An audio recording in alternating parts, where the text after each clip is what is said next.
Zato što bi jednostavno mogla imati veću slobodu, mogla bi biti u pidžami, mogla bi piti čaj, mogla bi imati, ne znam, masnu prljavu kosu, bez šminke i tome slično.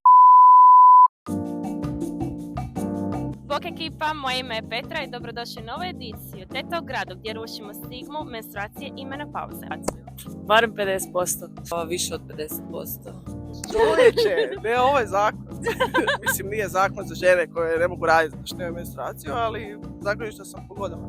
Pa ne, budući da većinu velikih firmi i kompanija vode muškarci, mislim da nemaju možda još dovoljno razumijevanja. Ne bih rekla da, zato što mislim da ipak smo i daleko od nekakvog možda željenog cilja. Ne bih rekla ne, zato što nije da baš nitko ništa ne razmišlja o tome. Nažalost nisam dobar primjer, imam sreće s tim, ali znam da moje bliske prijateljice prvi dan, ako ne i prvih nekoliko dana ne mogu funkcionirati bez tableta protiv bolova, da im treba topli krevet, deka i sigurno bi bile produktivnije kad bi mogle taj jedan dan ostati doma i nakon toga odraditi lijepo u fullu sve što treba.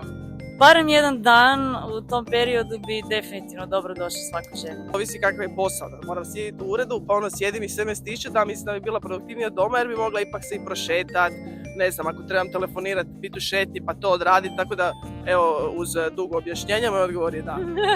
Da, bila bi produktivnija ovisno o tome koji je tip posla.